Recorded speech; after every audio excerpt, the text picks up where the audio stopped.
दोस्तों नमस्कार। मैंने फर्स्ट डे के अंदर जाकर के धुरंधर 2 देखी, धुरंधर 1 भी देखी थी।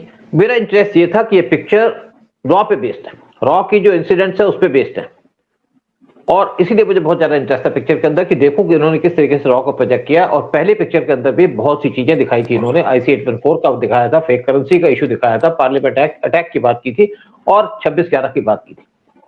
इस पिक्चर में अननोन गनमैन की बात भी की गई है, कैसे वहां पे 13 लोगों को मारा गया, उसकी बात हम अलग वीडियो में करेंगे। कौन कौन से लोग थे जिनको मारा गया, और देखा जाए तो 32 से ज्यादा लोग मारे गए। अभी कल भी एक आदमी को मारा है अननोन गनमैन ने, लेकिन साथ में कुछ और भी चीजें यहाँ पे। ये पिक्चर रियलिटी बेस्ड है, ठीक है, उसमें कुछ चेंजेस की गई हैं। रॉ के ऑपरेशंस पाकिस्तान के अंदर चल रहे थे, स्पेशली रॉ के बनने के बाद, यानी कि 1968 से, और अब भी कुछ ऐसे सेक्टर्स जिनको हम यूज करते हैं, और उनके जो फैमिली के मेंबर हैं, उनके बेटे हो गए, वो भी हमारे एजेंट्स हैं, हमारे लिए काम करते हैं, क्योंकि उनकी रॉयल्टी इंडिया के साथ है। पाकिस्तान को हेट करते हैं, चाहे मुसलमान हो चाहे हिंदू हो। और आज जो फिल्म देखी है, जिस तरीके से फिल्म के अंदर सारा कुछ प्रेजेंट किया गया, उसी पे चर्चा करेंगे। लेकिन कुछ इश्यूज, फेक करेंसी पे मेनली बात करेंगे। कौन था मेजर इकबाल, कौन थे लोग जो ईरान के अंदर उसको सपोर्ट कर रहे थे, जिनको अननोन गनमैन ने वहां पे मारा, आज से नहीं पहले से मर रहे हैं। फिर अतीक के बारे में भी बात की है, जो एक गैंगस्टर था यूपी के अंदर, उसकी बात करेंगे। और इसी इशू पे बात करने के लिए हमारे साथ बैठे उदय शंकर पानी जी। उदय शंकर पानी जी, पहले बताइए कि जो इसके डायरेक्टर हैं या प्रोड्यूसर हैं, इनके बारे में आप क्या कहेंगे, क्योंकि इनका किस टाइप का विजन है, इसके बारे में बात कीजिएगा। देखिए, ये कश्मीर से हैं और पहली बारी एक कश्मीरी ने वो करके दिखाया है जो सबकी सोच को उन्होंने बदल दिया। अब क्या है कि जैसे कश्मीर में इतने लाखों कश्मीरियों को भगाया गया, मारा गया, उनको तड़पाया गया, और वो लोग आज भी, उनकी काफी बड़ी पॉपुलेशन है जो अपने कैंपों में ठहरी हुई है। फिर उसके बावजूद भी कोई भी कश्मीरी ने बंदूक नहीं उठाई, कोई टेररिस्ट नहीं बना। और इनका सबसे बड़ी स्ट्रेंथ कश्मीरी पॉपुलेशन की ये है वहां की कि वो पढ़े लिखे लोग हैं। वो लोग भी लाइक इजरायलीज टेक्नोलॉजी के ऊपर काम करते हैं यहाँ पे, तो वो इसलिए वो बच पाए और आज फ्लरिश कर रहे हैं। और उन फ्लरिश करने वालों में से एक हमारे हैं ये डायरेक्टर, इसके प्रोड्यूसर धर, बहुत अच्छी फिल्म बनाई उसने। एंड लगता है कि he knows the grammar very well. लेकिन समझदारी सबसे बड़ी उसने यही की कि फिल्म वही चलती है जो समाज से जुड़ी हो। और ये जो फिल्म बनाई है इन्होंने, पहली धुरंधर भी, उससे पहले उरी बनाई, बहुत अच्छी फिल्म थी। उरी की सक्सेस के बाद फिर ये बनाई धुरंधर 1। धुरंधर तो वो भी एकदम ऑडियंस को ऐसे झटके में लिया उसने कि ऐसे ही रियलिटी, ऐसे फैक्ट्स के ऊपर उसने बात की जो अक्सर फिल्म मेकर लोग करते नहीं है, उनको लगता है रिस्क है। लेकिन दूसरी फिल्म मैंने सुना it is even a bigger success. और आज का जो प्रोग्राम है, मैं तो चाहूंगा कि सारे दर्शक देखें, क्योंकि मेरा तो पॉइंट ऑफ व्यू है, मैं तो वेट कर रहा हूं कि भाई फिल्म अगले वीक में जाकर मैं देखूंगा। I didn't want to go in this rush. और आपका पॉइंट ऑफ व्यू बहुत इंपॉर्टेंट है, यू बीइंग अ रॉ पर्सन, और इसके अंदर रॉ has played a very important role in Dhurandhar 1 and धुरंधर 2, जो लोगों को शायद पता नहीं है। मैं चाहता हूं कि उसके बारे में सूद साहब आप बताएं कि हाउ रॉ has been playing a very active role in defending the country since it was set up. देखिए, रॉ 1968 में बना था 21 सितंबर को, और आरन काउ उसके चीफ थे। और आरन काउ ने जिस तरीके से काम किया, आप देखिए, उन्होंने पाकिस्तान को 2 टुकड़े कर दिए 71 में, यानी कि रॉ के 3 साल के बनने के बाद ही। शुरू में 500 आदमी थे वहां रॉ के अंदर, फिर ये रिक्रूटमेंट की गई, लास्ट स्केल पे रिक्रूटमेंट की गई। मेरी भी रिक्रूटमेंट हुई थी रॉ के अंदर 1972 में। हमने भी सुना पाकिस्तान के अंदर किस तरीके से पाकिस्तान को तोड़ा। और आरन काउ बड़े चुपचाप आदमी थे, सामने नहीं आते थे फोटो खिंचवाने के लिए, लेकिन चुपचाप काम करते थे, और उनकी विजन बहुत अच्छा था। बहुत से ऑपरेशन किए, हम कभी भी उसकी चर्चा कर सकते हैं, कभी बात कर सकते हैं, लेकिन धुरंधर के अंदर जो चीजें दिखाई गई, कुछ सोर्सेस उस टाइम पे थे जब आर एन काओ ने यहाँ पे रेस किए सोर्सेस, यानी कि 1968 के बाद भी, और आज वो काम कर रहे हैं या उनके बेटे काम कर रहे होंगे, क्योंकि जिन लोगों को देश से प्यार है, जो लोग देश को प्यार करते हैं, वो इंडिया के लिए काम करेंगे और काम कर रहे हैं अपनी लाइफ को रिस्क में डाल के। हाँ, सूद साहब, आप ये मिस्टर काओ की बहुत तारीफ करते हैं, the man who really started raw. उनके और डोवल साहब को अगर आप कंपेयर करें तो क्या सिमिलरिटी है, क्या डिफरेंसेस हैं? देखिए, डोवाल साहब थोड़े से एग्रेसिव हैं। अगर काओ की बात करो तो काओ साहब काफी साइलेंट टाइप के आदमी थे, पब्लिक से मिलते नहीं थे, किससे बात नहीं करते, लेकिन डोवाल साहब थोड़े से ज्यादा एक्टिव, ऑफेंसिव टाइप के आदमी हैं। डोवाल साहब की बहुत अच्छी कैपेबिलिटी है, मैं सोचता हूँ डोवाल साहब के बाद कौन आएगा, लेकिन मैं फिर भी एक बात कहूंगा कि इनसे बेटर काओ थे। काओ का बहुत अच्छा विजन था, जिन्होंने रॉ को रेस किया, और जिस तरीके से इस टाइम पे डोवाल साहब इसको रेस कर रहे हैं, जिस तरीके से ऑपरेशन चलाए रहे डोवाल साहब, देखिए रॉ में पहले भी बहुत से ऑपरेशन हुए, मैं गिनती गिनाऊंगा तो आदमी पागल हो जाएगा। सियाचिन पे कब्जा करना, सिक्किम को तोड़ना, और बहुत सी और चीजें हैं जो रॉ ने की है, और आज उसी के बेस पे, जबकि रॉ को डिस्ट्रॉय करने की बहुत लोगों ने कोशिश की। जब रॉ बना और उसके बाद इंदिरा गांधी पावर से निकली, तो मैं इसके ऊपर इंदिरा गांधी को बड़ा क्रेडिट दूंगा कि इंदिरा गांधी का जो टाइप का विजन था, जो रॉ को लेके। और आपको एक और बात बता दूं, इंदिरा गांधी के जो मेन एडवाइजर थे, चाहे काओ थे, चाहे कौल थे, एक और थे जो सारे के सारे थे आपके कश्मीरी। आपने इनकी बात की, धर साहब की, लेकिन मैं कश्मीरियों को मानता हूं कि कश्मीरियों का दिमाग और विजन बहुत अच्छा होता है, और मैं सोचता हूं कि उनके जो एडवाइजर थे सबसे बेस्ट थे। लेकिन चलो हम उसकी बात करते रहेंगे, बहुत बड़ी बात है। लेकिन दूसरी बात यह है कि डोवाल साहब थोड़े से अग्रेसिव है, पाकिस्तान के अंदर भी जाके ऑपरेशन किए, फिर लंदन में भी थे। लंदन में थे तो मैं उनके बाद लंदन गया था, इनके टाइम में नहीं था, उनके बाद गया, तब भी इनकी बहुत ज्यादा प्रेज होती थी वहां पे। और दोनों की बात करो तो दोनों नॉन करप्ट है, डोवाल साहब भी और काओ साहब भी नॉन करप्ट, कंप्लीटली तो टोटली कमिटेड है नेशन के लिए, देश के लिए इनकी जान समर्पित है। और जिस तरीके से यहाँ इस टाइम पे पाकिस्तान से खतरा बना और जिस तरीके से उसको डील कर रहे हैं, पीएम मोदी का जो मेन एडवाइजर है, जो उनको बचाता रहा या उनको सपोर्ट करता रहा, वो है आर एन काओ, और वो है अजीत डोवाल। उसके बाद इनके पास और भी आए होंगे, जैसे हमारे इस टाइम पे फॉरेन मिनिस्टर हैं, फॉरेन मिनिस्टर को भी अजीत डोवाल ने ब्रीफ किया था जब इनिशियली उनको अपॉइंट किया गया था। तो आज फॉरेन मिनिस्ट्री और इंटेलिजेंस मिलकर काम कर रही है, और यही काम होता था आर एन काओ के टाइम पे भी। तो सिमिलरिटी बहुत है, देखा जाए तो बहुत सिमिलरिटी है इनकी, मुझे लगता है कि आपस में कोई डिफरेंसेस नहीं है। नहीं, लेकिन आई थिंक डोवल साहब का थोड़ा एक डिफरेंस आता है, दैट इज फील्ड वर्क, कि उन्होंने खुद ही has been in the field and अपनी जान को जोखिम में डालकर पाकिस्तान में जाकर किस तरह से उन्होंने अपने ऑब्जेक्टिव्स अचीव किए। I think that is the basic difference. Otherwise दोनों के अंदर नेशनलिटी और दोनों की जो कमिटमेंट है देश के लिए, and hats off to sir Kao साहब को तो आप अच्छी तरह जानते हैं, हम तो डोवल साहब को जानते हैं कि एक 80 साल की उम्र में आज का ये आदमी किस तरह से हिंदुस्तान की पूरी पॉलिसी को संभाल के बैठा हुआ, और फॉरेन कंट्रीज के उनके साथ भी डील कर रहा है। एंड अगर वहां से भी कोई, अगर इजराइल अमेरिका से कोई बात करना चाह रहा है, तो दे फर्स्ट गो टू डोवल, कि भाई Doval is right now the key man. उधर बिल्कुल ठीक बात है, लेकिन उस टाइम पे इंदिरा गांधी के साथ काम करने को आसान बात नहीं थी। इंदिरा गांधी बहुत ज्यादा ऑफेंसिव है, और बेसिकली उनके सामने कोई बैठता है तो कोई उनसे आंख मिला के बात नहीं कर सकता था। लेकिन जब भी आर एन काओ को इंदिरा गांधी का फोन आता था, तो कहते थे प्रियदर्शनी जी मैं मीटिंग में बिजी हूं, आपसे बाद में बात करूंगा। किसी और की ऐसी हिम्मत नहीं थी। तो आप अगर आर एन काओ की बात करें तो आर एन काओ जब शायद 30-35 साल के होंगे, आईबी में काम कर रहे थे, तो उस टाइम पे एक इंसिडेंट हो गई चाइना के अंदर। चौवन लाई जो उनके प्राइम मिनिस्टर थे, उन्होंने एक प्लेन के अंदर जाना था, जो इंडियन प्लेन था, इंडियन एयरलाइंस का प्लेन था। वो प्लेन से वो चढ़े नहीं, लेकिन वो प्लेन का एक्सीडेंट हो गया, बम ब्लास्ट हो गया उसके अंदर। वो दूसरे प्लेन में गए, तो उन्होंने इंडिया से कहा कि आप मेरे को मारना चाहते हैं। तो उस टाइम पे आईबी के चीफ BN मलिक थे, उन्होंने आर एन काओ को भेजा, जो सिर्फ 30-35 साल के थे, यंग थे, कि आप जाइए चौवन लाई को समझाइए, बात कीजिए उनसे। आर एन काओ गए, उनके साथ बात की, उनको बताया कि इंडिया का कोई रोल नहीं इस प्लेन के अंदर, जो आपको मारने की कोशिश की गई। कोई भी हो, हम इस पे बात नहीं करेंगे, चाहे ताइवान के लोग हों चाहे कोई भी हो। और चलो साथ फिल्म में की बात लेकिन करते उन्होंने उस टाइम पे चौवनलाई ने उनको लंच पे बुलाया।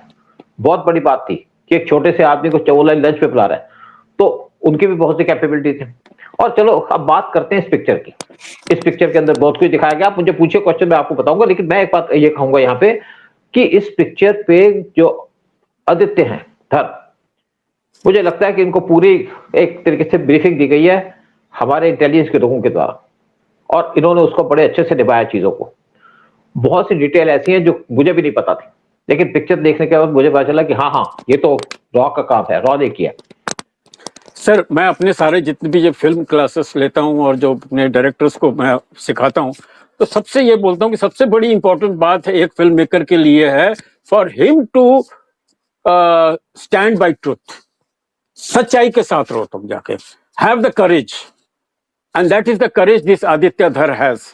वो सच्चाई के साथ जा रहा है, और वो आई एम श्योर उसको भी थ्रेटनिंग आई होंगी आके। वो तो देश के लिए कोई भी भला करने जाता है तो उसको थ्रेटनिंग कॉल्स आनी शुरू हो जाती हैं आके यहाँ पर। बट आज की डेट में वो जो पूरा क्राउड था, जो खान क्राउड था, एक टाइम पे उनकी मोनोपोली थी और यहाँ पर दाऊद की मोनोपोली थी, वो सारी मोनोपोली खत्म हो गई। और जो रही सही मोनोपोली, रही सही उनकी ताकत है, यह आदित्य धर की फिल्म ने मट्टी में मिला दिया उन लोगों को। सच्ची कह रहा हूं आपको। आज जो हिंदू, आज आज आज आप जाकर देखिए ना, आपने तो फिल्म देखी, कैसा पब्लिक का रिस्पॉन्स आता है। And can you imagine, can you see कि जैसे ही मोदी साहब पर्दे पे आते हैं, पूरा एकदम पूरा हॉल के अंदर धमाका आ जाता है एकदम जाके। So that is the kind of respect this man has. आगे की देखिए मैं बताऊं कि उधर 2 बार मोदी साहब का नाम आया जब पीएम बने, वो उनका टीवी में दिखाया गया वहां पे, तो पाकिस्तानी उसको देख रहे थे, ऐसे का लोग देख रहे थे, तो हॉल में ताड़ियां बजनी शुरू हो गई। फिर दोबारा जब इन्होंने डिमोनेटाइजेशन की थी 8 नवंबर 2016 को, तो तब भी लोगों ने ताड़ियां बनाई, क्योंकि यहाँ पे जो सारा काम था, जो सारा पाकिस्तान काम कर रहा था, इंडिया का पैसा खर्च के कर रहा था, और इसके पीछे कांग्रेस का रोल था। कांग्रेस ने यहाँ पे फेक करेंसी का काम स्टार्ट किया था, जिसकी वजह से कांग्रेस इंडिया को डिस्ट्रॉय करना चाहती थी। अपने तो उन्होंने लॉकर भर लिए, लेकिन इंडिया को बर्बाद करने का जो मेन काम था वो था कांग्रेस का। अब लोगों को समझ आ चुका है कि डिमोनेटाइजेशन क्यों की गई थी। और चलिए मैं यहाँ पे आपको एक केस बताता हूँ यहाँ पे। सर ये मेजर इकबाल के बारे में बताइए, I would like to know about him, because वो देखिए काफी मेजर इकबाल, हाँ मेन करेक्टर है। देखिए मेजर इकबाल उसका रियल नाम नहीं है, क्या नाम है मुझे इस टाइम पे याद नहीं है शायद, लेकिन ये मेजर इकबाल फेक करेंसी का काम करता था, फेक करेंसी का हेड था एक हिसाब से, और ये नेपाल में पोस्टेड था। नेपाल से सारा जो फेक करेंसी का काम होता था नेपाल के रास्ते से होता था। जब मैं पोस्टेड था उस टाइम पे नेपाल के अंदर 500 रुपए के और 1000 नोट के बैन कर दिया गया था, वहां पे नहीं अलाउड थे, जबकि इंडिया में चल रहे थे, क्योंकि फेक करेंसी बड़े बड़े नोटों पे होती है। तो हमने मेजर इकबाल पे एक वॉच रखी हुई थी, और हमने बाद में इसको एक्सपोज कर दिया कि कुछ पाकिस्तान के लोग फेक करेंसी में इन्वॉल्व है। उसके बाद मेजर इकबाल को वहां से वापस भेज दिया गया पाकिस्तान के अंदर। उसके बाद मेजर इकबाल चले गए बैंकॉक, और जो नेपाल के प्राइम मिनिस्टर थे कोराला, जीपी कोराला, वो एक बार गए बैंकॉक के अंदर, थाईलैंड में गए, और जब थाईलैंड से वापस आ रहे थे तो उनके प्लेन में फेक करेंसी के नोट्स मिले, जो मेजर इकबाल ने वहां से नेपाल के रास्ते भेजे थे। हमने वो भी पकड़ा दिए। तो उसके बाद जो नेपाल से जो मेन काम होता था नेपाल के रास्ते होता था। नेपाल की बात कर रहे हैं तो सर, नेपाल की बात आप कर रहे हैं तो वहां पर एक अंसारी था जिसको वहां पर उड़ा दिया गया था अननोन गनमैन वगैरह ने, उसके बारे में भी जरा बताइए, बताते हुए अंसारी के बारे में। देखिए पहले मैं आपको बता दूं, 2010 में नेपाल के केबल टीवी के टाइकून जमीम शाह, उनको वहां पे मार दिया गया काठमांडू के अंदर। और जमीम साहब शायद मेन आदमी था जो फेक करेंसी का काम करता था, उसको मार दिया गया। और उसके बाद एक और आदमी था वहां पे, यूनुस अंसारी, जो वहां के मिनिस्टर सलीम अंसारी का बेटा था। उसके बाद ऊपर पे अटेम्प्ट की गई, जेल में उसको मारने की कोशिश की गई, बच गया, गोलियां लगी थी, बाद में उसकी डेथ हो गई थी। लेकिन यहाँ पे काम चल रहा था जैसे फेक करेंसी का। और जब इसको अंसारी को मारा गया, तो उस टाइम पे जो यहाँ पे 2 लोग थे वहां पे जाते थे मिलने शोभराज सिंह को। शोभराज सिंह उस टाइम पे नेपाल की जेल के अंदर था, उससे मिलने जाते थे, वहां जाकर के एक पूरे तरीके से अंसारी पे वाच रखते थे, और वाच रख के अंसारी के ऊपर 5 गोलियां मारी, लेकिन अंसारी बच गया। फिर एक और अंसारी था जिसको रोड पे मार दिया गया, काठमांडू में जा रहा था कहीं पे, दो अननोन गनमैन आए, उसको गोली से मारती। और उस टाइम पे ये जो काम था ये एम्बेसी के थ्रू नहीं होता था, ये बाहर से होता था, यानी कि जो हाई ग्रेड ऑपरेशन होते हैं उनसे काम किया जाता था। और हम उस टाइम पे बिलीव भी नहीं कर सकते थे कि रॉ स्टेप से काम कर रहा है, हमें भी नहीं पता था। लेकिन बाद में पता चला कि जितने भी, चाहे जमीम शाह हो चाहे अंसारी हो, ये फ्रीक्वेंसी का काम करते थे, उनके दाऊद से लिंक भी थे, और इनको अननोन गनमैन ने गोली मार दी। फिर एक सलीम मियां थे, वो भी फेक करेंसी का काम करते थे, पिक्चर के अंदर तो एक अंसारी दिखाया गया, उनको मार दिया गया। और शाह को जब मारा था तो उस टाइम पे एक डॉन था, इंडियन डॉन, बबलू श्रीवास्तव, उसने उसको गोली मार करके मार दिया था। आप बहुत से जो लोग जानते होंगे, जो फॉलो करते होंगे ऐसी चीजों को, उनको बबलू श्रीवास्तव के बारे में पता होगा कि अंडरवर्ल्ड का आदमी था, पहले दाऊद के साथ काम करता था, बाद में उससे अलग हो गया था। फिर एक और इंसिडेंट हुई सुनसरी डिस्ट्रिक्ट के अंदर, जहां पे मोटरसाइकिल पे दो लोग आए और एक खुर्शीद मियां अंसारी थे, उनके पास दो लोग आए, जो पीछे बैठा था मोटरसाइकिल के, उसने उन पे गोली मार दी। और ये इंसिडेंट थी 2018 की, हल्ला मच गया वहां पे। और ये आदमी फेक करेंसी का काम करता था, यानी कि रॉ चुपचाप अपने काम कर रहा था, फेक करेंसी के लोगों को निकाल रहा था यहां से देश की सुरक्षा के लिए। फिर एक और आदमी था वहां पे जिसका नाम था लाल मोहम्मद, वो भी फेक करेंसी का काम करता था, उसको भी वहां पे गोली मार दी। और उसको गोली मारने के लिए जो लोग आए थे वो वहां से आकर के इंडिया में भाग के आ गए, और वहां की गवर्नमेंट इसकी इन्वेस्टिगेशन करती रही, लेकिन मिला कुछ नहीं, क्योंकि आपने देखा जिस तरीके से यहाँ पे अननोन गनमैन पाकिस्तान के अंदर लोग मार रहे हैं, पकड़ा तो कोई नहीं गया। और जब हाई ग्रेड ऑपरेशन होते हैं तो जो पकड़े जाते हैं उनको किसी न किसी से निकाल दिया जाता है। तो इस तरीके से यहाँ पे बहुत से लोगों की क्या होगा, शायद और चीजें सामने आएंगी तो वो भी हम डिस्कस कर सकते हैं, मैं और भी बातें कर सकता हूँ किस तरीके से नेपाल के अंदर सारा काम होता था। तो ये सारे के सारे ऑपरेशन रॉ ने किए थे। हाँ, ये जितनी भी इंटरेस्टिंग बातें हैं जो पब्लिक को जानना चाहिए, वो इस डायरेक्टर ने, आदित्य धर ने, बड़ी होशियारी से धुरंधर 1 और धुरंधर 2 में पिरोया है। और किस तरह से, मतलब अलग अलग इश्यूज, अलग अलग प्रॉब्लम, उनको किस तरह से पिरोया। और आज अगर मोदी जी को इतनी बड़ी अप्लॉज मिल रही है, दैट इज पब्लिक अप्रूवल, कि कितना बड़ा काम किया उसने डिमोनेटाइजेशन करके, पाकिस्तान की इकोनॉमी बर्बाद कर दी उन्होंने। और हमारे यहाँ जितने भी, जैसे अतीक अहमद, सर अतीक अहमद के बारे में मैं चाहूंगा कि बताओ, क्योंकि इस बार सबसे ज्यादा बातचीत हो रही है अतीक अहमद, जिसने 30 साल तक कानून को अपनी जेब में रखा था, जो बड़ा क्रूर आदमी था, जो आई मीन उसकी डेथ, सर उसकी death was very very much required for the country. तो ये किस लेवल पे प्लानिंग हुई और उसको उड़ाया? हाँ बताइए। देखो उदय, मैं आपको सच्ची बात बताऊं, मुझे नहीं पता था कि अतीक अहमद के पीछे रॉ का हाथ है। पिक्चर देख के मुझे लगा इसके पीछे रॉ का हाथ है, लेकिन मैंने एक दोस्त से बात हुई मेरी, मैं उसको बताया कि मैं तो फिल्म देख के आ रहा हूं। कहता है अतीक अहमद देखा? तो मैं समझ गया कि अतीक अहमद को मारने के पीछे किसका हाथ है। और देखिए 3 अननोन गनमैन आए वहां पे और उन्होंने अतीक पे गोली मार दी, इसको भाई को मार दिया। क्योंकि अतीक अहमद एक बहुत डेंजरस आदमी था जो फेक करेंसी का काम कर रहा था, साथ में जेल में बैठ के अपने गैंग को ऑपरेट कर रहा था, इसका गैंग पूरे तरीके से काम कर रहा था। और अगर ये जिंदा रहता तो जेल में रहकर के भी ये देश का बहुत नुकसान करता। तो जिन लोगों ने इसको मारा, कैसे सिलेक्ट किया गया वो मैं नहीं जानता, खैर कभी बात करेंगे तो पूरी डिटेल करके बताएंगे, क्योंकि कुछ चीजें ऐसी हैं जो हमें बतानी चाहिए।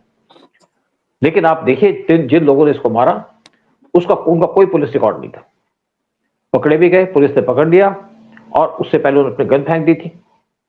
और आज भी उनकी इंक्वायरी हो, कहते हैं उन्होंने पूछा कि कहां से आपने गोली चली। इस टाइम पे वो जो तीनों लोग हैं वो चित्रकूट की जेल के अंदर रखे गए, उनसे पूछताछ की लेकिन निकल नहीं पाया, कुछ नंबर दिए, चंद नंबर कभी मिले भी नहीं। और मैं उम्मीद करता हूं कि नेचुरली बात है कि उनकी फैमिली को लुक आफ्टर किया गया होगा। आपने देखा धुरंधर के अंदर, आपने तो देखा नहीं, धुरंधर के अंदर जो मेन हीरो था यानी कि रणबीर सिंह, उसको वहां से वापस निकाला जिंदा। रॉ अपने एजेंट्स को निकालता है, और जैसा देखा जाए तो जितनी भी एजेंसीज हैं वो अपने एजेंट्स का पूरा ख्याल रखती है। तो इन लोगों को वहां निकाला गया, लेकिन एक बात तो क्लियर हो गई कि योगी का काम नहीं था, योगी तो इसके अंदर इन्वॉल्व नहीं था, क्योंकि हाई ग्रेड ऑपरेशन था और नेशनल इंटरेस्ट की बात थी।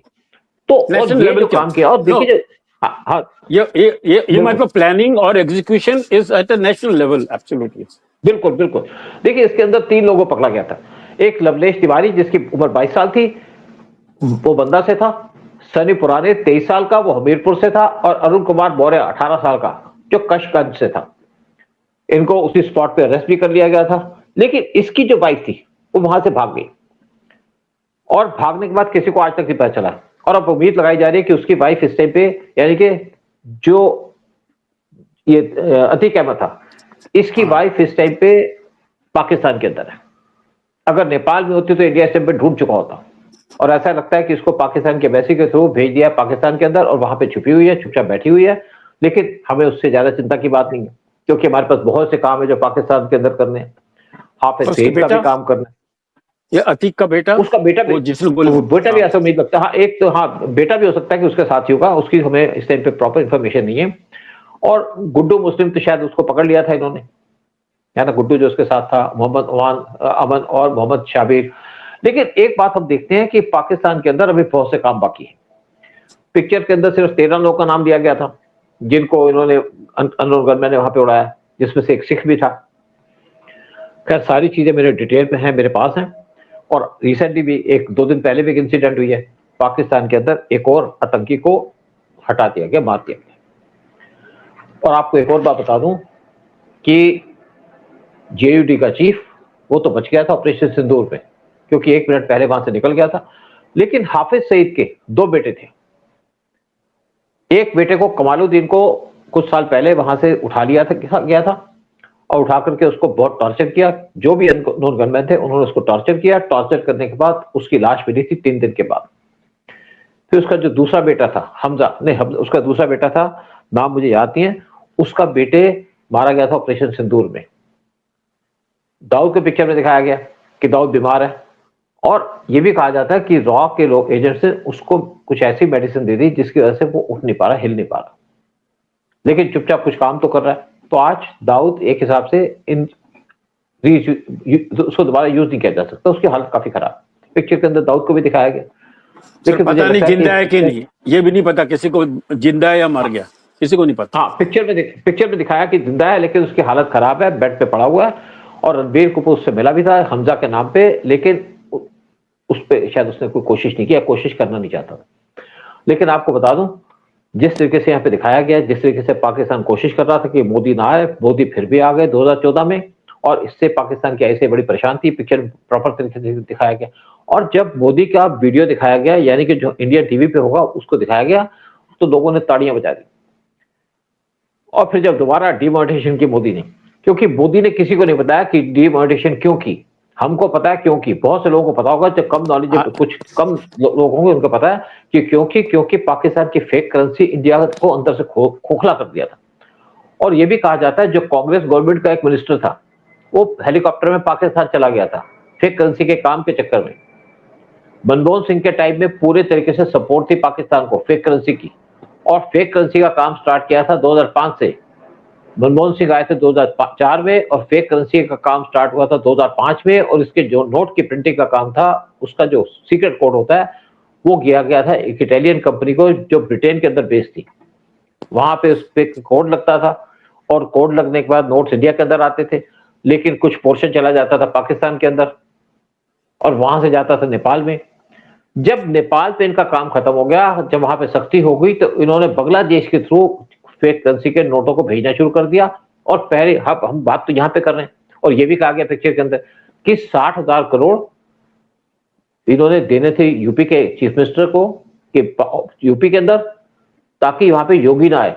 आज जो पाकिस्तान को मेन डर लगता है, वो लगता है पीएम मोदी से, दूसरा है अजीत डोभाल से, तीसरा लगता है योगी आदित्यनाथ से, जिस तरीके से देश को संभाला है। लेकिन जो अननोन गनमैन की स्टोरी है, जिसकी पूरी डिटेल मेरे पास भी है, किस किस का नाम दिया गया, किस किस को मारा है, वो हम अगले पोर्शन में रिलीज करेंगे।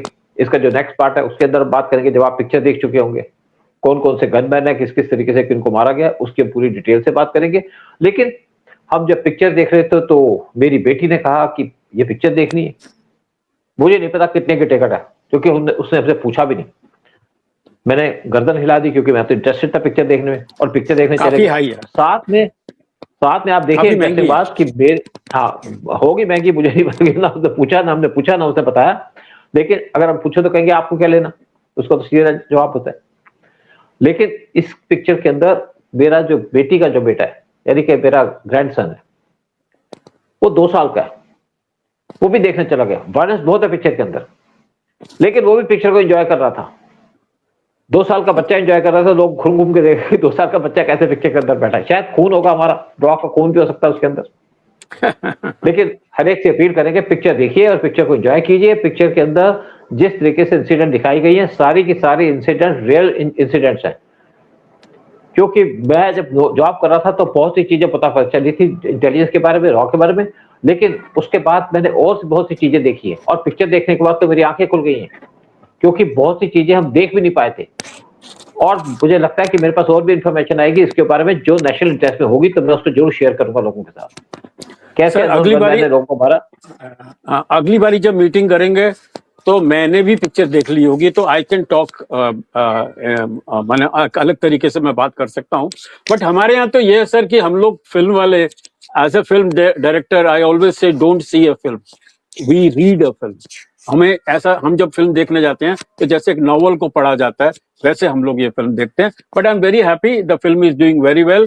और यहाँ एक खाली last point before we wind up, मैं यही बोलूंगा, cinema is not reality, cinema is illusion of reality. वो डायरेक्टर का काम होता है, और वो कितना अच्छा इल्यूजन और कितनी अच्छी तरह से वो इल्यूजन क्रिएट करता है, वो आदित्य धर ने करके दिखाया है। और जिस तरह से उसने सारे इश्यूज को पिरोया है और एक कहानी में डाल के, एक इंटरेस्टिंग कहानी में डाल के ऑडियंस को भी उसने इन्वॉल्व किया। I think his interpretation of illusion of reality is fantastic, और हमें सब तारीफ करनी चाहिए, and we should all go and see the film.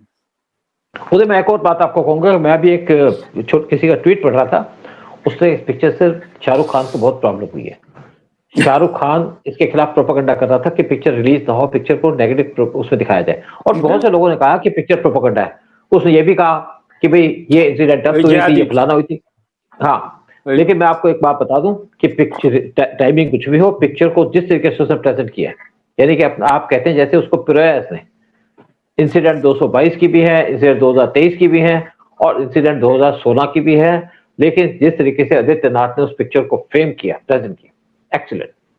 और लोग ताड़ियां बजा रहे थे जब लोग पिक्चर देख के उठे, तो लोग इस टाइम पे पूरे भावुक हो रखे थे, बड़े जोश में थे पिक्चर लोग। सूद साहब, आजकल की कोई भी फिल्म 90 मिनट से ज्यादा नहीं होती, और ये फिल्म 3 घंटे 40 मिनट, और लोग, कोई पब्लिक वहां से उठ के नहीं जाती और सब बंधे हुए देखते हैं picture. That is the success of the film, कि भाई कितनी लंबी फिल्म बनाई और उसके बावजूद भी ऑडियंस इतना अच्छा रिएक्ट कर रहा है, और तुमने ऑडियंस को बांध के रखा है। My clapping for the director and the team. और उदय मैं सोचता हूँ, हाँ उदय, मैं एक और बात सोचता हूँ कि पिक्चर के अंदर और भी बहुत सी चीजें आ सकती हैं। मुझे लगता है कि इस टाइम पे धुरंधर 3 भी बनेगी, चाहे ऑपरेशन सिंदूर पे बने चाहे किसी और पे बने। हाँ, और यही पे प्रोग्राम खत्म करते हैं और आपसे रिक्वेस्ट करते हैं कि फिल्म जाइए, देखिए, फिल्म नेशनल इंटरेस्ट में है, और जिनकी जलती है जल्दी दीजिए, बड़ी अच्छी बात है, आपको नॉलेज मिलेगी। कुछ लोग क्रिटिसाइज कर रहे हैं कि ये इंसिडेंट इस टाइम की थी, उस टाइम की थी। मैं आपको बता दूं कि इंसिडेंट किसी टाइम की भी हो, जिस तरीके से उस आदमी ने उसको प्रेजेंट किया, एक्सीडेंट। और मुझे लगता है कि पाकिस्तान का तो धुआं निकल रहा होगा आगे से पीछे से भी। प्रोग्राम खत्म करते हैं और आपसे कहते हैं, आप ये भी बताइए, ये पिक्चर देखते हुए बताइए और अपने कमेंट्स दीजिए कि हमारा प्रोग्राम कैसा लगा।